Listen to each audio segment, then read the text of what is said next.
तो हम next lecture number 35 करने जा रहे हैं। ठीक है, तो देखेंगे आप, हमने लास्ट में ग्राफ पढ़ा था, ग्राफ के यूज हमने पढ़े थे। अब हम ग्राफ को कन्वर्जन देखते हैं जी, एक ग्राफ को दूसरे ग्राफ में कैसे बदलते हैं। एक ग्राफ से दूसरा ग्राफ में बदलना है। देखो, जैसे मैं आपको ये ग्राफ देता हूँ, ये एक विस्थापन समय ग्राफ देता हूँ जी मैं आपको। ये एक विस्थापन समय ग्राफ है, ऐसे है, फिर ऐसे है और फिर ऐसे है। ये एक विस्थापन समय ग्राफ है। ठीक है, विस्थापन समय ग्राफ है। इसमें हम क्या करने जा रहे हैं, विस्थापन समय ग्राफ से हम वेग समय ग्राफ बनाना चाह रहे हैं।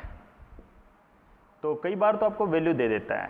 देखो, मान लेते बिना वैल्यू देके क्वेश्चन कैसे करा जाए। ये टी है, ये वेग है, इस ग्राफ की ढाल लेनी पड़ेगी आपको, जहाँ जहाँ लाइन बदल रही है। मान लेते कुछ भी वैल्यू नहीं दिया उसने, तो आप कैसे लेंगे। तो देखेंगे आप, इसको पॉइंट में ओ दे देता हूँ नाम, ए बी और सी।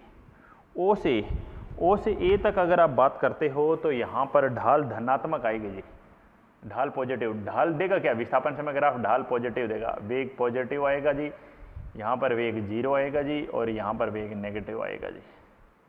बस, तो ये कोई पॉजिटिव मान आएगा, ये कोई 0 मान आएगा, और ये कोई नेगेटिव मान आ जाएगा। बस ये ग्राफ बन जाएगा। ठीक है जी। अब आपको प्रॉपर इनकी वैल्यू दे दे, प्रॉपर इनकी वैल्यू दे दे तो वैल्यू निकाल दीजिए। देखो, जैसे ये 0 है, ये 2, ये 4, ये 6 और ये 8, और ये दे दिया जैसे 20, ये 20 दे दिया। तो अगर हमें इसमें कैलकुलेट करना हो तो हम कैसे कैलकुलेट करते हैं। देखिए, इस सिचुएशन में अगर हमें काम करना हो तो हम किस तरह से काम करेंगे। तो एक तो ओ ए लाइन है, ओ ए लाइन पर अगर हम काम करेंगे तो किस तरह से काम करेंगे। ओ ए लाइन क्या है जी, यहाँ पर आप वेग निकालिए। वेग आएगा जी विस्थापन बटा समय, delta S upon delta T. कहाँ से कहाँ, 0 से 2, और विस्थापन कहाँ से कहाँ, 0 से 20, यानी कितना उत्तर आएगा 10। यानी ये मान कितना आएगा जी, ये मान 10 आएगा जी। ठीक है, अब अगर हम ए बी लाइन के बारे में बात करें तो ए बी लाइन में वेग कितना आएगा जी, delta S upon delta T आएगा जी। तो डेल्टा टी आप कहाँ से कहाँ जा रहे हो, 2 से 6 जा रहे हो, और यहाँ पर दोनों जगह 20 और 20 है, तो वेग कितना आएगा जी, 0/4, यानी 0 ही आएगा, जो मैंने आपको पहले ही बताया था।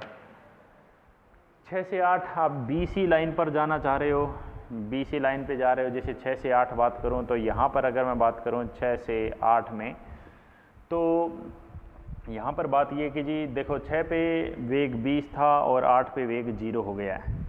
6 से 8 जा रहे हैं, तो क्या हो गया जी, 0 से 20 हो गया। तो वेग यहाँ पर कितना आएगा जी, -10/2, यानी कितना आ जाएगा जी, -5 आ जाएगा जी। ठीक है, 20/2 यानी -10 आ जाएगा। समझ गए। तो मैं कह सकता हूँ जी कि ये जो मान है ये कितना होगा जी, ये मान -10 होगा। ये ए तक है, ये बी तक है, ये सी तक है। इस बिंदु को कोई आप ओ ले सकते हैं। समझ गए जी बात। अगली बात क्या है, अगली बात क्या है, नेक्स्ट पॉइंट हमें देखना है। हमें ग्राफ देख लिया है जी, ओ ए बी और बी सी में। नेक्स्ट मेन बात ये है कि हम इसको आगे कन्वर्ट करने जा रहे हैं, कन्वर्जन करने जा रहे हैं। इसका कन्वर्जन देख रहे हैं। एक ग्राफ से दूसरे ग्राफ हमने देख लिया, विस्थापन समय से वेग समय ग्राफ हमने निकाल लिया। अब मैं एक बात और बताता हूँ आपको, ग्राफ का क्षेत्रफल कैसे निकालते हैं। ये बात मैं पहले बता चुका हूँ। जब किसी ग्राफ की ढाल निकालते हैं तो वाई एक्सिस बटा एक्स एक्सिस करते हैं, क्षेत्रफल निकालते हैं तो वाई एक्सिस गुणा एक्स एक्सिस करते हैं। एक ये ग्राफ है और एक ये ग्राफ है। जैसे मैं बताता हूँ, देखो पहले एक ग्राफ लेता हूँ। किसी भी ग्राफ की ढाल निकालनी हो, ढाल निकालते टाइम आप वाई एक्सिस बटा एक्स एक्सिस कर दीजिए, और किसी भी ग्राफ का क्षेत्रफल निकालना हो तो वाई एक्सिस को एक्स एक्सिस से गुणा कर दीजिए। जैसे विस्थापन समय ग्राफ का क्षेत्रफल नहीं निकलता है, क्यों? क्योंकि विस्थापन गुणा समय, विस्थापन गुणा समय क्या होता है, कुछ नहीं होता, वेग थोड़ी होता है, वेग तो विस्थापन बटा समय होता है। विस्थापन गुणा समय से आपके पास कुछ नहीं आएगा। तो मेन बात देखिए, मैं ले रहा हूँ जी ग्राफ का क्षेत्रफल, मैं पहले वेग समय ग्राफ क्षेत्रफल लेता हूँ। तो मान लेते हैं ऐसा ग्राफ है, इसमें दो क्षेत्रफल है, मान लेते हैं एक क्षेत्रफल ऊपर है A1 और एक क्षेत्रफल है नीचे A2। तो अगर आपको इस ग्राफ का प्रयोग करके अगर आपको निकालना है, इस ग्राफ में विस्थापन निकालना है, विस्थापन तो निकालना है, तो आप दोनों जो क्षेत्रफल होंगे उनको विस्थापन को ऐसे दर्शा देंगे और ऊपर का क्षेत्रफल माइनस नीचे का क्षेत्रफल आपको माइनस करना पड़ेगा जी। अगर आप इस ग्राफ में दूरी दिखा दें, तो दूरी के ऊपर तो सदिश राशि लगती नहीं है, तो आप बोल सकते हैं जी A1 प्लस A2 दूरी होती है, उसको तो जोड़ना पड़ता है और जो विस्थापन होता है उसको माइनस करना पड़ेगा जी। एक तो ये था वेग समय ग्राफ का क्षेत्रफल। अब अगली बात है, एक मैं ले रहा हूं जी त्वरण समय ग्राफ ले रहा हूं, AT त्वरण समय ग्राफ है, इसका क्षेत्रफल मुझे निकालना हो तो कैसे मैं निकाल सकता हूं जी त्वरण समय ग्राफ का क्षेत्रफल। मान लेते हैं ऐसा कोई आपको ग्राफ दिया गया है जी, त्वरण समय ग्राफ, एक क्षेत्रफल ये है A1, एक क्षेत्रफल ये है A2, ये दो क्षेत्रफल मान लेते हैं आपको दिए गए हैं। तो इसका क्षेत्रफल कैसे निकालेंगे? AT ग्राफ का क्षेत्रफल, त्वरण समय ग्राफ का क्षेत्रफल, AT ग्राफ का क्षेत्रफल, AT ग्राफ का क्षेत्रफल आएगा, वो क्या आएगा समझिए बात। AT ग्राफ का क्षेत्रफल अगर आपको लेना है तो आप क्षेत्रफल देता क्या है जी, वाई एक्सिस गुणा एक्स एक्सिस देता है, A गुणा टी। A गुणा टी वेग है या वेग में परिवर्तन, क्योंकि A होता था delta V upon delta T, A होता था जी delta V by delta T, इसको हम बोल सकते हैं, हमेशा लिख सकते हैं delta V by T that is A is equal to delta V by T. तो डेल्टा V की वैल्यू कितनी आई है यहाँ पर, डेल्टा V आएगा जी A गुणा टी, यानी A गुणा टी की मैं बात करूं तो वो वेग नहीं जी, डेल्टा V है, वेग में परिवर्तन है, वेग में परिवर्तन है जी डेल्टा V। वेग में परिवर्तन यानी मैं बोल सकता हूं final minus initial, final minus initial, ये इस ग्राफ का क्षेत्रफल आ जाएगा जी। AT ग्राफ का क्षेत्रफल क्या आ जाएगा, फाइनल वेग माइनस इनिशियल वेग, ये AT ग्राफ का क्षेत्रफल आ जाएगा। समझ गए हो जी बात। तो अगली बात क्या है, आगे बढ़ते जा रहे हैं जी, फिर हम अब इस पे क्वेश्चन करते हैं। क्वेश्चन क्या है देखिए, क्वेश्चन स्टार्ट कर रहा हूं मैं। AT ग्राफ का क्षेत्रफल हमने देख लिया है, फाइनल वेग माइनस इनिशियल वेग, ठीक है। तो अब इस ग्राफ का क्षेत्रफल देखिए, जैसे मैं एक क्वेश्चन दे रहा हूं, मैं वेग समय ग्राफ लेके चल रहा हूं, एक ऐसा ग्राफ मैं लेके चल रहा हूं,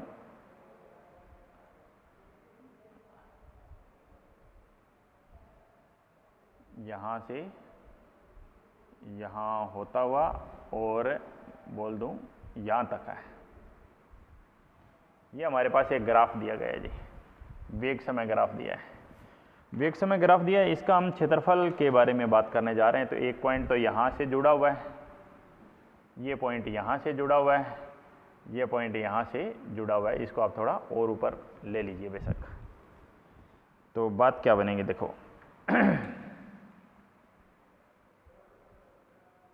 ये पॉइंट है, ये पॉइंट है, ये पॉइंट है, और इनको ऐसे जोड़ा गया है जी, इनको ऐसे जोड़ा गया है, ठीक है। तो पॉइंट देखिए कौन कौन से पॉइंट है, ये जी 0, 2, 4, 6, 8, 10, 12, ठीक है। इसको बोलते हैं 10, 20, माइनस 20, और ये क्या है जी, वेग है, ये वेग समय ग्राफ है जी, ठीक है जी। ये वेग समय ग्राफ है, समझ गए हैं बिल्कुल। तो बात समझिए, वेग समय ग्राफ दिया हुआ है हमें, ठीक है। तो इस वेग समय ग्राफ का प्रयोग करके हम आगे क्षेत्रफल निकाल लेंगे इसका, वेग समय ग्राफ का। तो क्षेत्रफल निकालेंगे तो हम इस पर किस तरह से काम करते हैं देखो। वेग समय ग्राफ, वेग समय ग्राफ का क्षेत्रफल, तो कौन कौन से क्षेत्रफल आएंगे, एक क्षेत्रफल A1, क्षेत्रफल A2, क्षेत्रफल A3, क्षेत्रफल A4, क्षेत्रफल A5 और क्षेत्रफल A6। A1, A2, A3, A4, A5 और A6, ये इस तरह से क्षेत्रफल हैं जी। तो सभी क्षेत्रफल आप निकालिए पहले, A1, A2, A3, A4, A5 और A6। A1 क्षेत्रफल, A1 क्षेत्रफल है जी 1/2 2 गुणा 10 कितना आएगा जी बताओ? 10 आएगा। A2 6 में से 2 गया, 4 गुणा 10 कितना आएगा बताओ? 40 आएगा जी। A3 6 माइनस 8 2 गुणा में 20 माइनस 10 10 कितना आएगा जी? 10 आएगा। A4 8 माइनस 6 2 गुणा 10 2 गुणा 10 20 आएगा। A5 1/2 10 माइनस 8 2 गुणा 20 20 आएगा जी। A6 ये क्षेत्रफल है 1/2 12 माइनस 10 2 गुणा, ये माइनस 20 नहीं लेना, माइनस प्लस तो बाद में करेंगे, पहले तो एक बार हमने क्षेत्रफल निकाल दिया है। क्षेत्रफल निकाल दिया है तो अब आप देखेंगे कि क्षेत्रफल तो आ गया है। तो क्षेत्रफल आ गया है तो आप इसमें दूरी और विस्थापन दोनों निकाल सकते हैं। तो दूरी किस तरह से निकाल सकते हो जी? दूरी और विस्थापन, दूरी और विस्थापन, दूरी निकालते हैं जी A1 plus A2 plus A3 plus A4 A5 plus A6 सारे प्लस के हैं। विस्थापन A1 plus A2 plus A3 plus A4 plus A5 minus का A6। बताया था मैंने, विस्थापन में जो एरिया नीचे होता है वो माइनस में जाता है। तो ये कितना जी? 10 40 10 20 20 20 और ये क्या गए? 10 40 10 20 20 20 ये कैंसिल हो जाएंगे।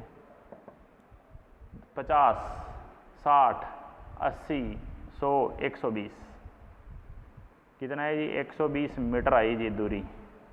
विस्थापन 40 50 60 और 20 80 मीटर विस्थापन आ गया जी 80 मीटर। समझ गए? इस ग्राफ का प्रयोग करके आप दूरी और विस्थापन कुछ भी याद कर सकते हो। जैसे मैं और बताऊं, और एक त्वरण समय ग्राफ और लेता हूं जी। ये त्वरण समय ग्राफ है, हमें ये इस तरह का क्वेश्चन दिया हुआ है 0 2 4 6 सेकंड में और ये मान दिया हुआ है 20 मीटर पर सेकंड स्क्वायर में। क्वेश्चन क्या है? वस्तु का आरंभिक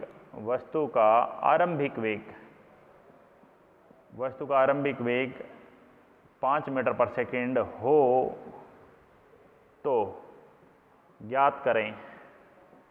क्या ज्ञात करना है? पहला पार्ट 4 सेकंड बाद वेग, 4 सेकंड बाद वेग कितना होगा?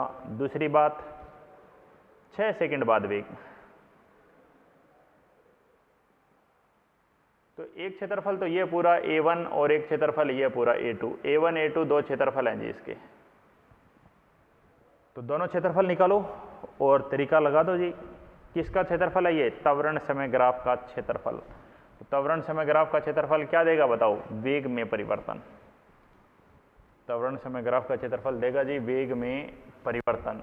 तो A1 क्षेत्रफल निकाल लो। तक आप एक बात का ध्यान रखें, जितनी देर आपको कहा जाए उतनी देर ही काम करना है।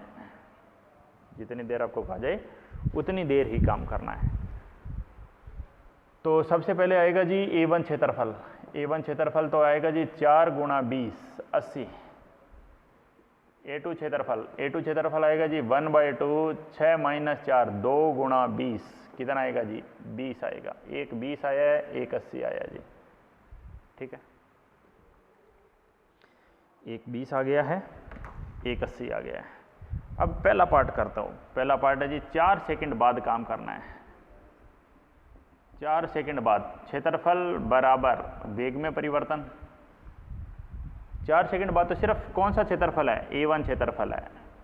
ठीक है जी, कितना है जी? A1 क्षेत्रफल 80 है जी। अंतिम वेग निकालना है जी। आरंभिक वेग कितना है जी? 5। तो अंतिम वेग कितना आ जाएगा जी? 85 मीटर पर सेकेंड। ये तो कहानी है जी 4 सेकंड बाद। दूसरी बात चलिए, दूसरी बात है जी 6 सेकंड बाद। 6 सेकंड बाद की जो कहानी है वो क्या है जी? फिर लगाओ जी, क्षेत्रफल बराबर वेग में परिवर्तन, फाइनल माइनस इनिशियल। इस बार कौन से क्षेत्रफल आ गए? 6 सेकंड तक। 0 से 6 सेकंड होता है, 6 सेकंड मतलब 0 से 6 सेकंड तक।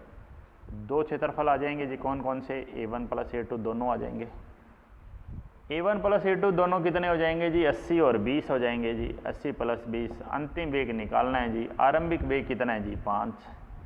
अंतिम वेग 100 प्लस 5 105 मीटर पर सेकंड आ जाएगा जी। अंतिम वेग आ जाएगा 105 मीटर पर सेकंड। समझ गए हो जी बात? बात समझ में आ रही है? अगली बात क्या है? क्षेत्रफल का प्रयोग करके आप किस तरह से फाइंड आउट कर सकते हो, ये वैल्यू हमने ज्ञात कर ली है। यानी ग्राफ के बारे में हमने काफ़ी कुछ पढ़ लिया है जी। अब मैं कुछ स्टैंडर्ड ग्राफ आपको बताता हूं जो हमें ध्यान रखने होते हैं। ऊर्ध्वाधरवर्तीय गति के ये ग्राफ हैं। तो कौन से हैं जी स्टैंडर्ड ग्राफ? देखो, नंबर 1 बात, वस्तु को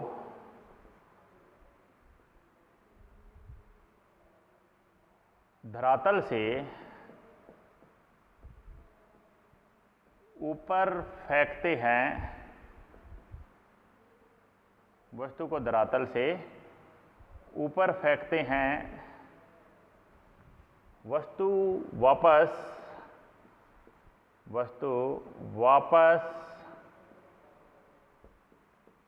धरातल पर आ जाए, तब तक का ग्राफ बनाएं। एक तो ये केस होता है, ठीक है जी। एक हम केस और भी लेते हैं जी, केस नंबर 2। इसमें तो हम क्या करें? वस्तु को धरातल से ऊपर फेंक रहे थे, इस बार क्या कर रहे हैं? किसी ऊंचाई से छोड़ रहे हैं। वस्तु को किसी ऊंचाई से छोड़ते हैं, वस्तु को किसी ऊंचाई से छोड़ते हैं, वह धरातल को टकराकर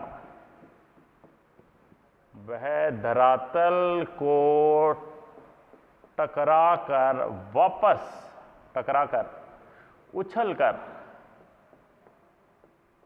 वापस उसी बिंदु पर आ जाती है, वापस उसी बिंदु तक आ जाती है, वापस उसी बिंदु तक आ जाती है। तो तब तक का ग्राफ बनाएं। तो कौन कौन से ग्राफ आपको बनाने हैं मैं आपको बता देता हूं जी। एक ग्राफ, 2 ग्राफ, दूरी समय, विस्थापन समय, दूरी समय, विस्थापन समय। 2 ग्राफ तो हम यहां बनाएंगे जी।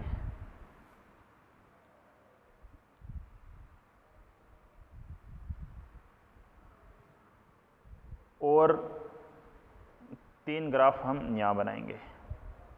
एक ग्राफ,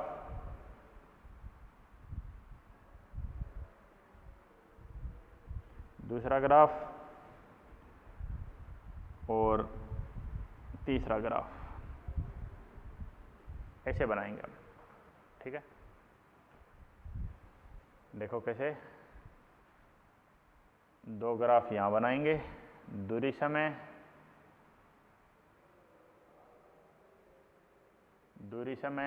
विस्थापन समय,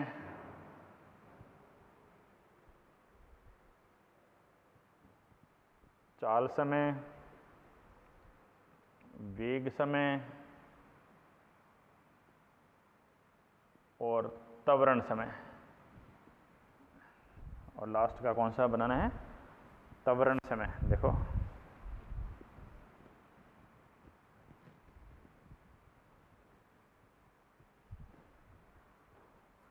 यहां पर देखिए, इधर बनाएंगे चाल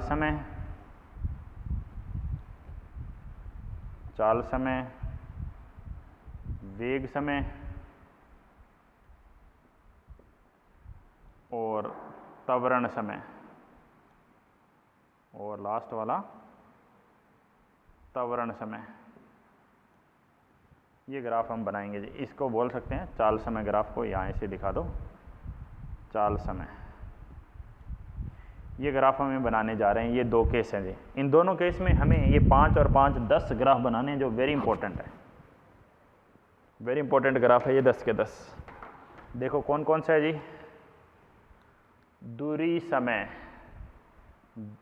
दूरी समय, वेग समय नहीं, विस्थापन समय,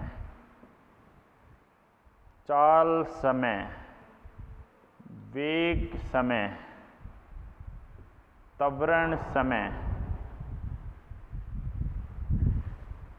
दूरी समय, विस्थापन समय, चाल समय, वेग समय, त्वरण समय, ये ग्राफ बनाने हैं जी। वेरी इंपॉर्टेंट ग्राफ है जी ये 10 के 10, हमें ध्यान में रखने हैं खूब अच्छे से। तो क्वेश्चन क्या है, क्वेश्चन देख लीजिए।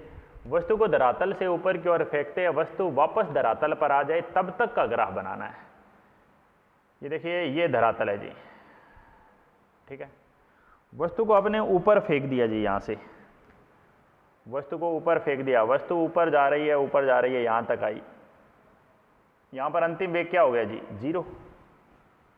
अंतिम वेग यहाँ पर 0 हो गया है। तो ये घटना कहाँ से कहाँ तक की हुई, ये घटना हम बोल सकते हैं A से B तक की है जी। ये घटना, इसमें हमने काम किया जी, ये A से B तक का ग्राफ बना रहा हूँ मैं। एक बार ऊपर की ओर फेंका है, आप बताओ वस्तु ऊपर फेंका है, वेग घटेगा कि नहीं? बिल्कुल घटेगा, क्योंकि त्वरण कैसा है जी, माइनस का जी, घटता वेग है, वेग घट रहा है। घटते वेग का ग्राफ कैसा होता है बताओ? इस लाल वाले पॉइंट का बना रहा हूं मैं, वेग घट रहा है, घटते वेग का ग्राफ, घटते वेग का ग्राफ ऐसा होता है जी। घटते वेग का ग्राफ, घटते वेग का दूरी समय ग्राफ भी वही होता है, विस्थापन समय ग्राफ भी वही होता है, क्योंकि अभी तक दिशा नहीं बदली। जब तक दिशा नहीं बदली दूरी विस्थापन बराबर होते हैं, चाल और वेग भी बराबर होते हैं।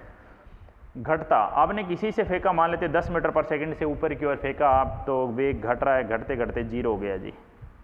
चाल भी घटी, वेग भी घटा, दोनों घट रहे हैं। इसका मतलब त्वरण क्या होगा जी, त्वरण ऋणात्मक होगा जी।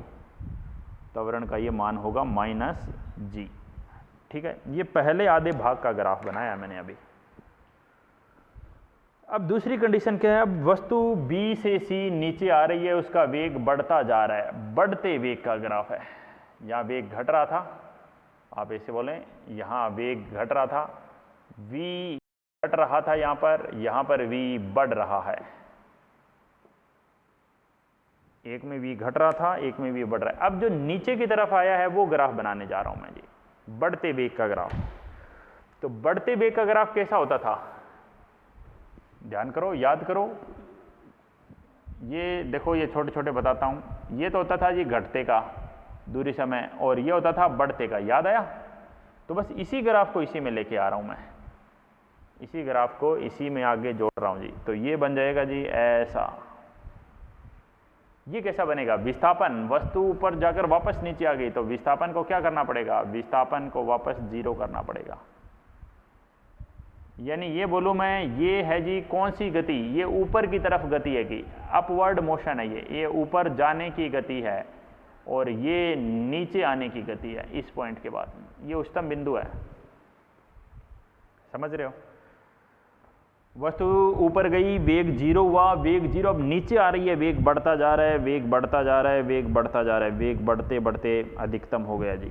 वस्तु का वेग बढ़ते बढ़ते मैक्सिमम तक पहुंच जाएगा, ठीक है जी। इस पॉइंट तक आ गया भाई, चाल है ना जी, दिशा नहीं बदली। लेकिन यहां पर तो क्या हो रहा है, यहां पर देखो, आपने 10 से फेंका, 10 9 8 7 5 4 3 2 1 0, दिशा बदली, -1 -2 -3 -9 -10, यानी इस बार ग्राफ है ये माइनस में जाएगा। वेग ने अपनी दिशा बदली। भाई हमने ऊपर भी फेंका था, किस वेग से फेंका था ऊपर, u से, वापस भी वेग कितना हो गया जी, u से आपने ऊपर फेंका था, और वापस आपको जो वेग मिला है वो -u हो गया जी। और ये u ही है, u से फेंका, ये माइनस में नहीं गया क्योंकि ये चाल है, चाल कभी माइनस में नहीं जाती जी, ये दूरी है,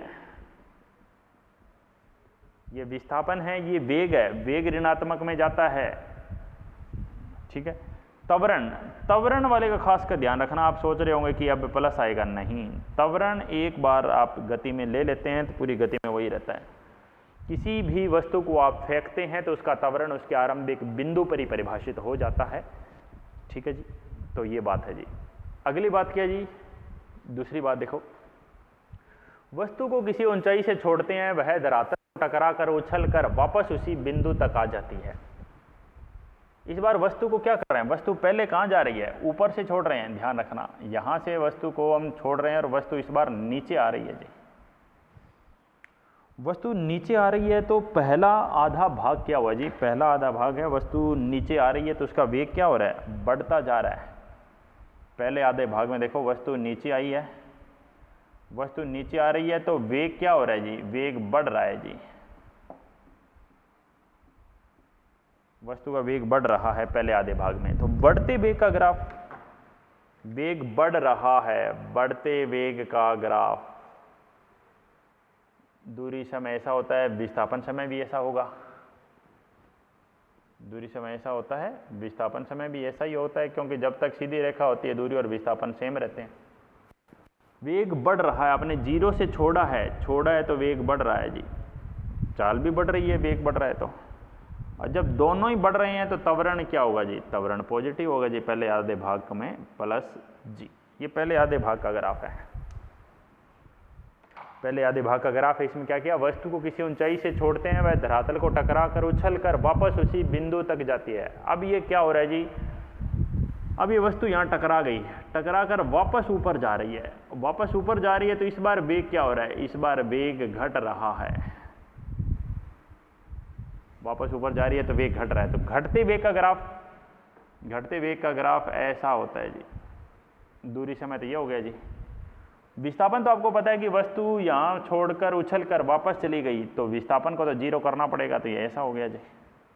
ठीक है, वेग, वेग कितना हुआ जी, आपने जीरो से छोड़ा, वेग बढ़ा बढ़ा, अब यहाँ से टकरा कर ऊपर जा रहा है, घट रहा है, घटते घटते वापस कितना हो जाएगा, जीरो हो जाएगा जी। ठीक है, आपने जीरो से छोड़ा था, कोई वेग मिला, फिर वापस जीरो हुआ। ये देखिए, ये ग्राफ इंपॉर्टेंट है, बात समझिए। जीरो से वस्तु को कोई वेग मिला जी, यू, यू से मान लेते हैं, यू वी जो भी है वो धरातल को टकराई किसी वेग से, मान लेते हैं आपने छोड़ी जीरो, 1 2 3 4 5 7 8 9 10 से टकराई, 10 से तुरंत -10 -9 -8 -5 माइनस में चली गई वस्तु, तुरंत माइनस में चली गई, यानी यहाँ पर आ गई वस्तु, तुरंत माइनस में चली गई, यानी ये कौन सी गति है, ये अपवर्ड मोशन, ये कौन सी गति है जो यहाँ से यहाँ है, ये पहले आधे भाग की गति है।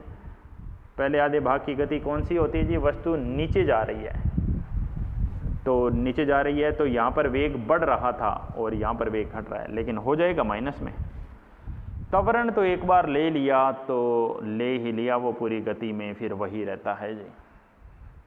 वेरी इंपॉर्टेंट ग्राफ, 10 के 10 ग्राफ, वेरी इंपॉर्टेंट, स्क्रीनशॉट ले लीजिए, नोट कर लीजिए।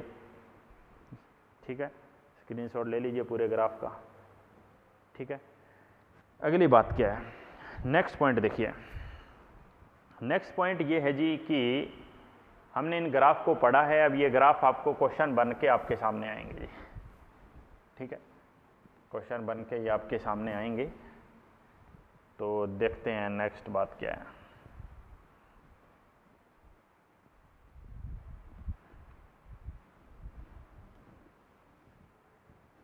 ग्राफ का हम प्रयोग करेंगे। ग्राफ तो खत्म हो गया जी, अब बस एक ही हेडिंग हमारा बाकी रहा है जी एक विमीय गति में, वो है जी सापेक्ष वेग। सापेक्ष वेग के अलावा हम कहें तो सब कुछ हमने पढ़ दिया जी एक विमीय गति में, सिर्फ सापेक्ष वेग हमें और पढ़ना है, फिर ये खत्म हो जाएगा एक विमीय गति वाला पॉइंट। तो अब ये इस टाइप के ग्राफ आ गए। अब ग्राफ मैं सापेक्ष वेग तो खैर अगली क्लास में स्टार्ट करूँगा। सापेक्ष वेग तो एक अच्छा टॉपिक है, पूरी एक क्लास ले लेगा लगभग। अब मैं आपको 1 या 2 क्लास में तक भी जाएगा। अब मैं जो ये ग्राफ पढ़ाई हैं, इन पे कुछ ग्राफ पे कुछ और क्वेश्चन ले लेता हूँ आज। देखो एक ये है जी कंडीशन, और एक कंडीशन हम यहाँ से ले रहे हैं और एक कंडीशन हम यहाँ से ले रहे हैं जी। वेग समय ग्राफ है जी, ये दो वस्तु है जी, एक वस्तु को मैं ए बोल देता हूँ, एक वस्तु को मैं बी बोल देता हूँ जी। बात यह है कि किसका वेग ज़्यादा है, वस्तु ए और वस्तु बी, आप बात कर सकते हो। तो हम कौन से बात करते हैं जी। इसका देखो कोण, इसका धरातल, इसका क्षैतिज से कोण देखेंगे तो आप वो आएगा जी थीटा ए, और इसका क्षैतिज से कोण देखोगे तो वो आएगा जी थीटा बी आएगा। एक का थीटा ए आएगा और एक का थीटा बी आएगा। तो आरंभिक वेग t बराबर 0 पर बात करें, आरंभिक स्थिति में, मैं इस ग्राफ को एनालाइज कर रहा हूं, पूरा ध्यान से देखिए आप। आरंभिक स्थिति में क्या हो रहा है जी, t बराबर 0 वाली स्थिति में, आरंभिक स्थिति में ये a का कोई आरंभिक वेग होगा ua, ये कोई b का आरंभिक वेग होगा ub। आरंभिक स्थिति में a और b में से किसका वेग ज़्यादा है जी, आरंभिक स्थिति में a का वेग कम है, b का वेग ज़्यादा है। थोड़ी देर बाद क्या हो रहा है देखिए, इस ग्राफ की ढाल निकालूं मैं, ढाल क्या देगी जी, टेन थीटा।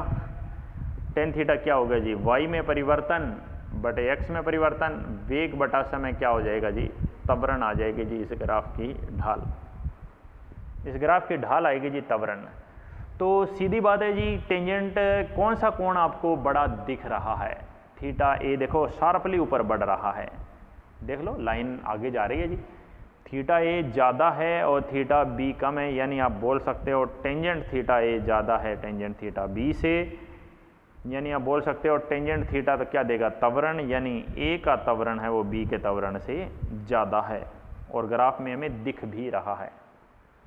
आरंभिक वेग है वो ए का कम था, बी का ज़्यादा था, लेकिन थोड़ी देर बाद एक स्थिति आई, थोड़ी देर बाद एक कंडीशन आई, इस कंडीशन पे काम कर रहे हैं। थोड़ी देर बाद एक कंडीशन आई जिसको मैं बोलूँ जहाँ पर दोनों का वेग बराबर हो गया जी, v। इस समय को मैं t1 बोल दूँ, इस समय को मैं वेग, तो मैं इसको आगे लिखूँ, आगे आप क्या लिखोगे, लिखो a का त्वरण ज़्यादा है b से, इसलिए a का वेग तेजी से बढ़ रहा है, इसलिए a का वेग तेजी से बढ़ रहा है, b का वेग धीरे धीरे बढ़ रहा है। किसी समय t1 पर, किसी समय t1 पर दोनों का वेग बराबर है, a का वेग और b का वेग, दोनों का वेग किसी v1 के बराबर है किसी समय t1 पर। आगे हम बढ़ते हैं, किसी अन्य समय t2 पर, कोई अन्य समय जैसे मैं t2 लेता हूँ यहाँ पर आप देखेंगे किसी अन्य समय t2 पर, तो a का वेग आपको ज़्यादा दिखाई देगा और b का वेग आपको कम दिखाई देगा।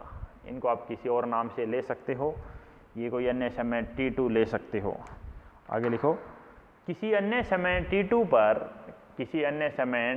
पर a का वेग बढ़ते बढ़ते b से ज़्यादा हो गया है, क्योंकि उसके पास त्वरण ज़्यादा है। तो मेन महत्व किसका है जी, आप स्टार्ट कहाँ से करें उसका महत्व नहीं हुआ, महत्व हुआ कि आपके पास त्वरण कितना है।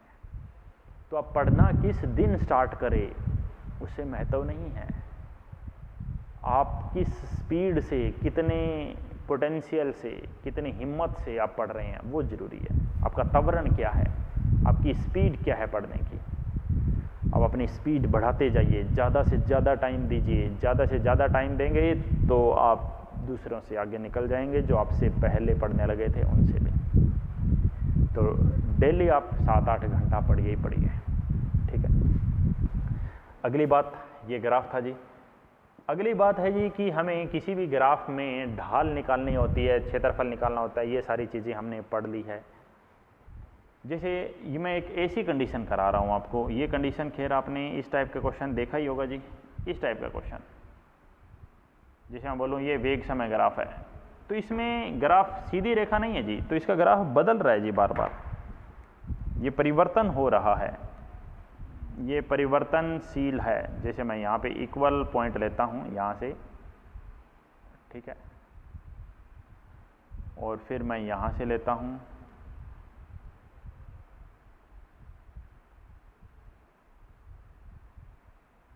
देखिए ये पॉइंट ले रहा हूँ जी मैं। तो इस ग्राफ को मैं कोई नाम दे देता हूँ जी, ओ ए बी सी डी नाम दे दिया। इसको मैं ले रहा हूँ जी ये 2, 20, 40, 80, 100 और यहाँ पे मैं पॉइंट ले रहा हूँ 2, 4, 6, 7 और मैं बोलूँ 7.5, ऐसा मैं पॉइंट ले लेता हूँ। तो आप देखेंगे कि तो इनकी ढाल बढ़ती ही जा रही है। इसमें देखो ढाल बढ़ती जा रही है। कौन बढ़ता जा रहा है? तो बढ़ते त्वरण का ग्राफ है ये, सीधा ही निकाल सकते थे हम। इसमें क्या है? त्वरण बढ़ा। फिर भी अगर आप निकालना चाहो तो देखिए, निकालना चाहोगे तो क्या, वेग समय ग्राफ है, ढाल क्या देगी जी? वेग बटा समय। वेग बटा समय क्या होता है बताओ? त्वरण। यानी इस ग्राफ की ढाल हमें त्वरण देगी। ये बात तो सबके समझ में आई गई है, त्वरण देगी। तो अब हम स्टार्ट क्या करने जा रहे हैं जी? अब आप स्टार्ट करने जा रहे हो, देखो सबसे पहले हम बात करते हैं ओ ए लाइन की, फिर ए बी, फिर बी सी और फिर सी डी। इन सभी लाइन पे हमें काम करना है। आएगा सब में त्वरण ही, ये तो कन्फ्यूजन है ही नहीं कि त्वरण ही आना है जी। सब में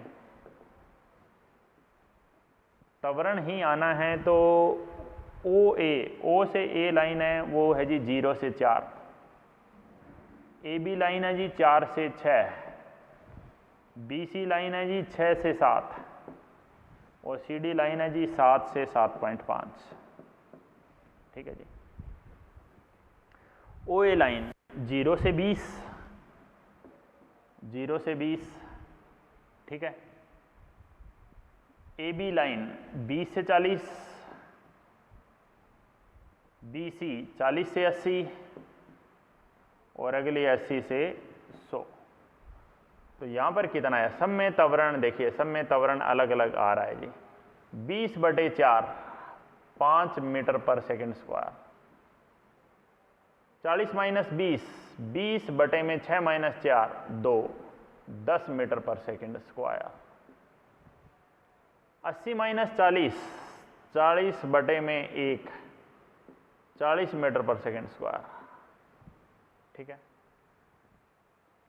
80 माइनस 10, 20, 60 आना चाहिए जी। यहाँ पर ये गैप बदल दिया आपने, गैप नहीं बदलेगा। 10, 20, 40, 60 और 80 ये नियत है ना जी, नियत अंतराल है। तो ये 60 आएगा जी यहाँ पर और अगला आएगा 60 से, सीडी लाइन कहाँ से है? 60 से 80 है भाई। सब में बराबर अंतराल है ना जी, 20, 20, 20, 20। ये तो गैप कम होता जा रहा है। तो 60 ये कितना आएगा जी? ये आ जाएगा जी 20 और यहाँ पर हम बोल देंगे ये आ जाएगा 20 मीटर पर सेकंड स्क्वायर। 80 माइनस 60 20 और बटे में आ गया जी 0.5। 200/5 कितना आया जी? 40 मीटर पर सेकंड स्क्वायर। तो बात क्या है? बात को मैं अंत की तरफ लेके जा रहा हूँ। पहले त्वरण था 5, बाद में हुआ 10, फिर हुआ 20, फिर हुआ 40। त्वरण लगातार बढ़ता जा रहा है। तो बढ़ते त्वरण का ग्राफ है ये, बढ़ते त्वरण का ग्राफ। मैं आप सीधी बात ही बता दूं जी, कोई भी ग्राफ ले सकते हो जी आप। ये 3 महत्वपूर्ण बातें होती है जो मैं आपको बहुत बार पहले बता चुका हूं। वाई और एक्स में कोई भी ले सकते हो। ये है जी बढ़ती ढाल, इसमें ढाल है वो बढ़ रही है जी। ये जी घटती ढाल, इसमें ढाल है वो घट रही है जी। और ये जी नियत ढाल, इसमें ढाल है वो नियत है जी। बढ़ती, घटती और नियत ढाल ये ग्राफ है जी। बात समझ में आ गई है? तो इन बातों का आप ध्यान रखना है। ढाल अब वेग समय है तो त्वरण दे देगी, विस्थापन समय तो वेग दे देगी, दूरी समय तो चाल दे देगी। अब ढाल तो आपको ये ज्ञात करनी है कि कौन से ग्राफ की ढाल क्या दे रही है। अगर लाइन ऊपर चढ़ती जा रही है बढ़ती ढाल, लाइन नीचे आने लग जाए घटती ढाल, और लाइन सीधी हो जाए तो नियत ढाल। ठीक है, ये सारी बातें रहती है। कोई भी ग्राफ आपको दे दे तो सबसे पहले आप कोण, ये देखो, ये अब मैंने आपको पहले बताया था, अगर आपको ध्यान हो कि इस ग्राफ को एक्सप्लेन कैसे करते हैं, इसको एक्सप्लेन कैसे करते हैं, ये बात मैंने बहुत पहले ग्राफ में भी आपको समझाई थी। जैसे मैं यहाँ पर y और x ही लेके चल रहा हूँ जी, y और x ही लेके चल रहा हूँ। ठीक है, तो मैंने आपको बताई थी कि जी हमेशा कोण देखते हैं जी क्षैतिज से। ये क्षैतिज है, यहाँ पे कोई कोण है θ1, यहाँ पे कोई कोण है जी θ2, यहाँ पे कोई कोण है θ2, यहाँ पे कोई कोण है θ1, यहाँ पे कोई कोण है जी θ1, और यहाँ पर कोई कोण है क्षैतिज से θ2, यहाँ पे θ1 है और यहाँ पर θ2 है। ये बात मैंने आपको कई बार पहले भी बता दी है। यहाँ पर आप देखो ऊपर जा रहे हैं तो कोण बढ़ रहा है जी, θ2 बढ़ा है जी θ1 से। यहाँ पे ऊपर जा रहे हैं तो देखो आप ऊपर जा रहे हैं, यहाँ से ऊपर जा रहे हैं, कोण है वो घटता जा रहा है, θ2 छोटा है, और इस केस में तो दोनों बराबर ही है जी, इस केस में तो दोनों बराबर ही है, θ2 = θ1। तो टेंजेंट थीटा ही तो ढाल होती है। जब θ2 बड़ा है तो आप बोल सकते हो टेंजेंट θ2 बड़ा है।